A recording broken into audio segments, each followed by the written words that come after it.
जय श्री महाकाल दोस्तों, स्वागत है आपका हमारे चैनल यूएम एस्ट्रोलॉजी में।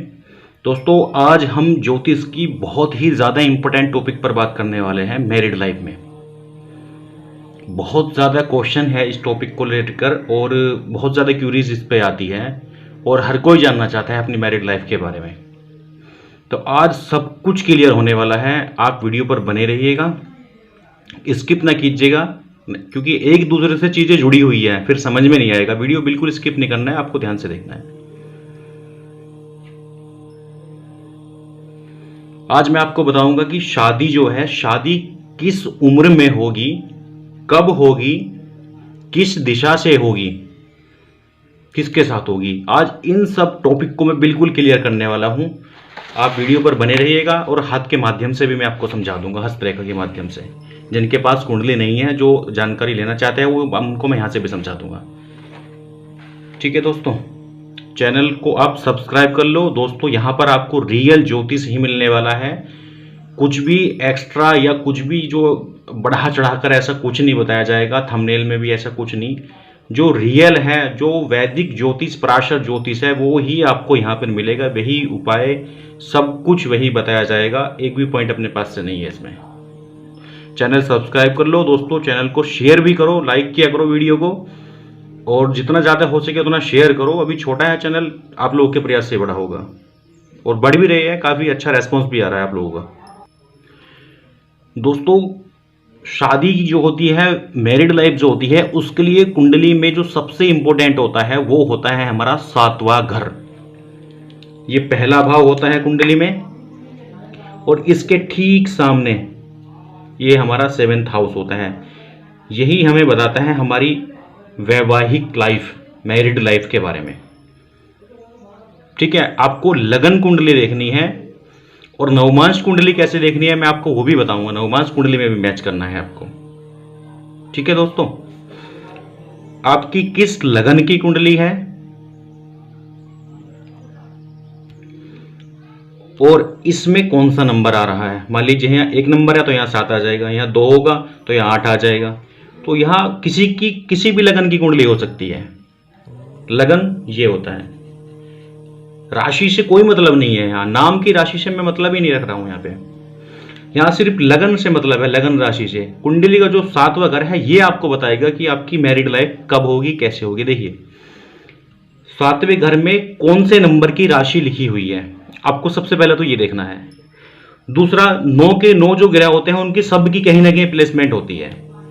मान लीजिए यहाँ मंगल की है, यहाँ शनि की है, यहाँ चंद्रमा की है, यहाँ कहीं राहु बैठा हुआ है, इसके ठीक सामने केतु होता है। ठीक है, इधर सूर्य है, यहाँ शुक्र, और क्या रहेगा, बृहस्पति। यहाँ बृहस्पति है। 9 के 9 ग्रह कहीं ना कहीं कुंडली में होंगे। किसी के एक साथ भी बैठे होंगे, किसी के अस्त भी बैठे होंगे। कुछ भी कंडीशन हो सकती है, वो सबके अलग अलग होते रहते हैं, ग्रह घूमते रहते हैं। हर ग्रह की अपनी चाल फिक्स होती है। जैसे शनि की चाल जो होती है 2.5 साल होती है। एक राशि में 2.5 साल होता है, उसके बाद फिर अगली राशि में फिर 2.5 साल, फिर 2.5 साल। सूर्य 30 दिन रहता है, फिर 30 दिन। तो इस तरह से हर किसी की अपनी अपनी चाल फिक्स होती है। आप उस पर न जाइए, अपने टॉपिक पर आइए। देखिए, शादी के योग कब बनेंगे, जब उस ग्रह की महादशा या अंतरदशा चल रही हो। और कुछ चीजों में देखना पड़ता है प्रत्यंतर दशा। ये 3 दशा इंपॉर्टेंट होती है। वैसे ये अंतरदशा और महादशा सबसे ज्यादा इंपॉर्टेंट होती है, प्रत्यंतर दशा भी चेक कर लेते हैं। अब कुंडली का जो सबसे इंपॉर्टेंट घर है मैरिड लाइफ के लिए, ये आपका वैवाहिक है। इसमें भी कोई ग्रह बैठ सकता है। अगर मान लीजिए इसमें कोई बैठा है, मान लीजिए यहाँ बृहस्पति ही बैठा हुआ है, शनि बैठा हुआ है, कोई ग्रह बैठा हुआ है, तो उसकी महादशा या उसकी अंतरदशा में शादी के योग बनेंगे, यानी कि ये ग्रह एक्टिवेट होगा, इस पर प्रभाव होगा। इसमें कोई राशि लिखी हुई है, यानी कि कोई नंबर लिखा है, 7 नंबर लिखा है, तो देखिए 7 नंबर यानी कि शुक्र की दशा अंतरदशा में। इसमें मान लीजिए 12 नंबर लिखा है तो बृहस्पति की दशा, अंतरदशा, महादशा, तो शादी के योग बनेंगे। यहां राहु लिखा हुआ है तो राहु की अंतरदशा। कोई भी यहां पे अगर ग्रह लिखा हुआ है तो उसी में योग बनेंगे। एज का मैं आपको क्लेरिफाई करता हूं, एज में कब बनेंगे। ठीक है, दृष्टि से भी बनता है। दृष्टि से कैसे बनेगा, अगर मैं दृष्टि की बात करूं, देखिए दृष्टि से जो योग बनेगा वो इस तरह से बनेगा। मान लीजिए यहां पर सूर्य यहां बैठे हुए हैं, ठीक है, 1 2 3 4 5, ये देखिए बृहस्पति यहां बैठे हुए हैं। बृहस्पति की कौन सी दृष्टि होती है?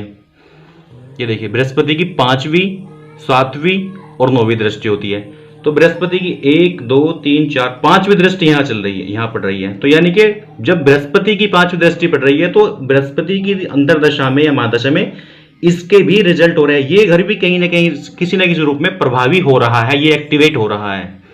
5वीं 7वीं और 9वीं बृहस्पति की होती है। तो ये 3 घरों के जो रिजल्ट है वो बृहस्पति दे रहा है, इन घरों को इफेक्ट कर रहा है। अब वो कुंडली में योग कारक है या मारक है इस बात से फर्क नहीं पड़ता है, लेकिन वो रिजल्ट दे रहा है, वो प्रभावित कर रहा है इन घरों को। तो 7वां घर मैरिड लाइफ का होता है। जब 7वां घर प्रभावित हो रहा है तो ये शादी के योग बनाता है। अब 9 के 9 में से कोई सा भी ग्रह योग बना सकता है। मान लीजिए यहां राहु बैठा हुआ है, अंतर्दशा राहु क्या गई है, तो उसमें भी आपकी शादी हो सकती है। 7वें घर पर दृष्टि आनी चाहिए या 7वें घर में कोई ग्रह लिखा होना चाहिए या 7वें घर में जो राशि लिखी हुई है उससे रिलेटेड ग्रह एक्टिवेट। जो भी ग्रह 7वें घर से रिलेटेड जब भी ग्रह एक्टिवेट हो जाएगा तो आपके शादी के योग बन जाएंगे। समझो इस चीज को, जब भी 7वां घर एक्टिवेट होगा, कुंडली का 7वां घर एक्टिवेट होगा तो आपके शादी के योग बन जाएंगे। अगर 7वें घर में कोई राशि लिखी हुई है, मान लीजिए मैं 7 ही नंबर लेता हूं एग्जांपल पे, 7 ही नंबर लिखा हुआ है, तो यानी कि शुक्र, उस ग्रह के पास पावर भी होनी चाहिए। या जो मान लीजिए राहु की दृष्टि पड़ रही है, राहु के पास पावर है ही नहीं, 1 डिग्री है, तो योग नहीं बन पाएंगे। अगर ग्रह के पास में पावर अच्छी रहेगी तो ही योग बन पाएंगे। मारक ग्रह की दृष्टि पड़े कुंडली में तो थोड़ी सी समस्या के साथ में विवाह होता है।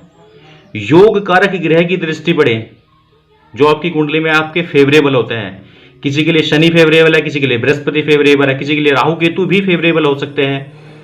कुंडली का वो अलग अलग हिसाब होता है। तो अगर मारक ग्रह की दृष्टि पड़े तो प्रॉब्लम के साथ शादी होती है। योग कारक ग्रह की, पॉजिटिव ग्रह की दृष्टि पड़े तो शादी अच्छी तरह से होती है और जल्दी होती है। ठीक है दोस्तों, अगर कोई ग्रह सूर्य के साथ बैठा हुआ है, मान लीजिए यहां सूर्य बैठा हुआ है, उसके साथ में बैठे हुए हैं चंद्रमा, ले लेते हैं चंद्रमा बैठा हुआ है साथ में, और चंद्रमा हो गए हैं, सूर्य ने अस्त कर दिए हैं और चंद्रमा की दशा चल रही है, अंतर्दशा चल रही है, तो ये यहां पर काउंट नहीं होगा। कोई भी ग्रह सूर्य के साथ में बैठ जाता है तो वो ग्रह वहां काउंट नहीं होता। अब इसकी ना दृष्टि काउंट होगी, ये मान लीजिए कि यहां पे वो ग्रह रहा ही नहीं। अगर कोई ग्रह सूर्य के साथ बैठकर अस्त हो जाता है तो मान लीजिए वो ग्रह वहां पर रहा ही नहीं है, वो असर नहीं करेगा वहां पे, उसका कोई रिजल्ट नहीं है। कि सिर्फ और सिर्फ जहां उसकी राशि लिखी है, जो 4 नंबर है जैसे चंद्रमा, तो राशि में जो होगा उसके वहां इफेक्ट होगा। दृष्टि से कोई फर्क नहीं पड़ेगा उस पर, ना वो वहां के रिजल्ट देगा। अब चाहे तो स्क्रीनशॉट भी ले सकते हैं। देखिए ग्रह के बारे में मैंने बता दिया, कौन सा ग्रह प्रभावित कर रहा है आपके 7वें घर को। उसी ग्रह की अंतरदशा, महादशा या प्रत्यंतर दशा जो कुछ महीने को लिए आती है, 5-7-10 महीने के लिए आती है। अंतरदशा जो होती है वो 2-3 साल के लिए आती है, 1 साल के लिए भी। सूर्य जैसे सूर्य की चंद्रमा की होती है तो छोटे समय के लिए आ सकती है। राहु की शुक्र की होती है तो 3-3 4-4 साल के लिए भी आ सकती है अंतरदशा। तो जो ग्रह इस घर को एक्टिवेट कर रहा है, जो प्रभावित कर रहा है, उसी की दशा, अंतरदशा, प्रत्यंतर दशा में आपकी शादी के योग बनेंगे।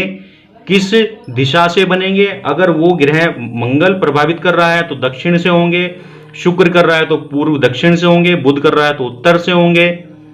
ठीक है, चंद्रमा है तो उत्तर पश्चिम के जो बीच वाला पोर्शन है उधर से होगा। सूर्य का पूर्व होता है, बुध का उत्तर होता है, शुक्र का पूर्व दक्षिण, मंगल का दक्षिण होता है, जो यम की दिशा होती है। बृहस्पति का ईशान कोण बोलते हैं, उत्तर पूर्व। शनि पश्चिम होता है, शनि की पश्चिम दिशा होती है। बृहस्पति का उत्तर पूर्व होता है। राहु और केतु का दक्षिण पश्चिम भाग होता है। ठीक है दोस्तों, ये हो गई दिशा की बात। दृष्टि मैंने आपको बता दी है। ठीक है, और D9 जो होता है, नवमांश कुंडली जो होती है, उसमें आपको मैरिड की स्थिति देखनी पड़ती है कि मैरिड सक्सेसफुल होगी, नहीं होगी, मैरिड लाइफ अच्छी रहेगी, बुरी रहेगी। जब डीप स्टडी के लिए होता है तो जो D9 होता है उसमें सिर्फ और सिर्फ नवमांश कुंडली में आपको ये घर देखना है और इस घर पर इसका लोड कहां बैठा हुआ है, इसी घर, बाकी घर से मतलब नहीं है। सिर्फ और सिर्फ इसी घर से मतलब है कि इसका लॉर्ड कहाँ बैठा हुआ है, वो 6-8-12 में बैठा हुआ है या नीच ग्रह में बैठा है या नीच राशि में बैठा हुआ है, सिर्फ उसको काउंट करना होता है, या इस पर किसकी दृष्टि पड़ रही है। लेकिन सबसे ज्यादा जो इफेक्ट होता है वो लगन कुंडली से ही होता है। मैंने बहुत कुंडली एनालिसिस किया है, कुछ विशेष कुंडलियों में देखा जाता है लगन कुंडली का हमारे जीवन पर सबसे ज्यादा इफेक्ट होता है। लगन कुंडली में ही आप देखो, ये जिन लोगों की शादी हो चुकी है वो भी देख सकते हैं। अब रही बात एज की, तो आप एज पे आ जाइए। आप ये देखिए, आपके हाथ में इस तरह से हस्तरेखाएं होती है, ठीक है। तो ये जो पोर्शन होता है सीधे हाथ में देखनी है, चाहे लड़का हो चाहे लड़की हो, ठीक है, मेल फीमेल कोई भी, आपको ये देखना है।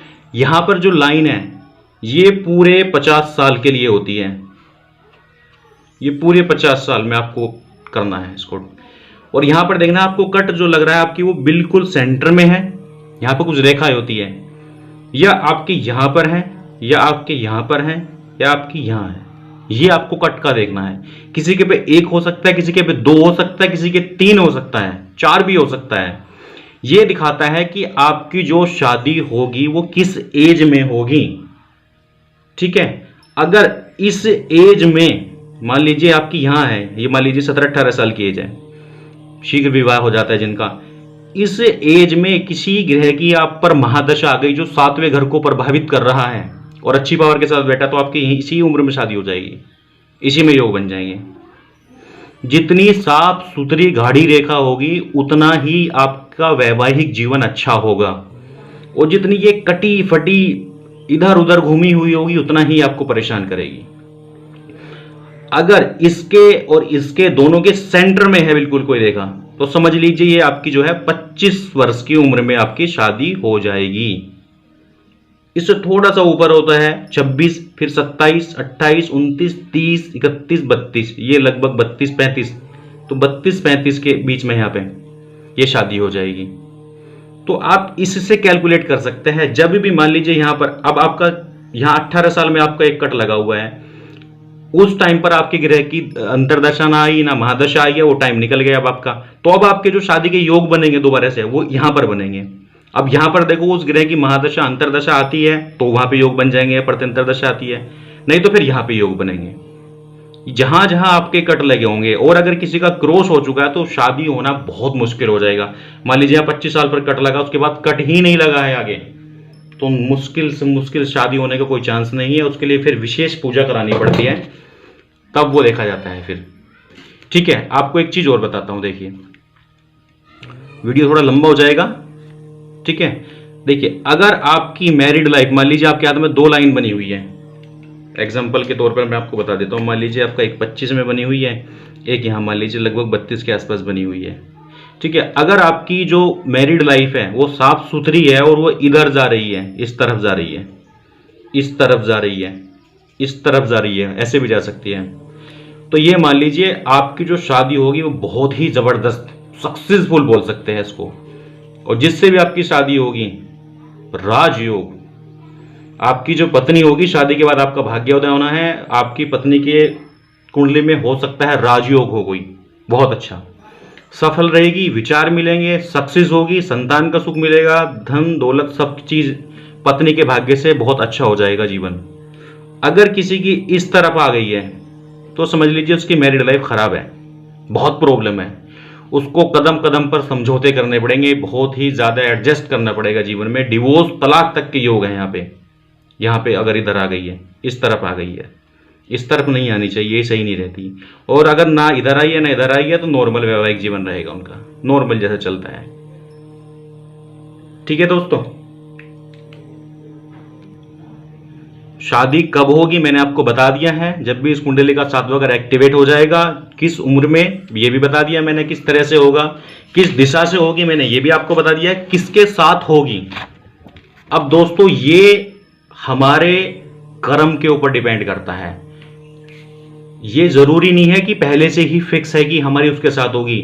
हम इस दुनिया में स्वतंत्र है अपने कर्म के लिए, तो ये हमारे ऊपर डिपेंड करता है कि उसके साथ होगी किसके साथ होगी, हम तय करते हैं, ना कि ईश्वर तय करता है इन चीजों को, ये हमारे कर्म के द्वारा तय होता है। तो आप जब भी अपने लिए लड़की चुने तो कुंडली इसकी जरूर एक बार देख ले। अगर कोई दोष हो तो उसका उपाय करा ले, ऐसा कुछ नहीं है। अगर कोई दोष वगैरह नहीं है तो बहुत अच्छा है। तो एक बार कुंडली मिलान करके ही शादी करें, ताकि जो समस्या है उसका समाधान किया जा सके। लोग बाद में कुंडली मिलवाते हैं, बाद में चेक करवाते हैं, जब सब कुछ हो जाता है खत्म, तलाक वगैरह हो जाता है, बहुत प्रॉब्लम हो जाती है, विचार नहीं मिलते हैं। उससे पहले ही अगर कोई पर्टिकुलर ग्रह आपको परेशान कर रहा है तो उसका उपाय वगैरह करा ले, शांति करा ले उसके सब कुछ ठीक हो जाएगा, नॉर्मल होना शुरू हो जाएगा। कुंडली एनालिसिस कराना चाहते हैं तो व्हाट्सएप पे मैसेज किया करें, डायरेक्ट कॉल ना किए। आपसे हाथ जोड़ के रिक्वेस्ट है, बहुत ज्यादा कॉल आती है तो प्रॉब्लम हो जाती है। ठीक है दोस्तों, वीडियो कैसी लगी जरूर बताइएगा, और जो भी कमेंट हो आपका बिल्कुल कमेंट बॉक्स में कर दीजिएगा। चैनल को लाइक शेयर सब्सक्राइब करो। वीडियो देखने के लिए धन्यवाद।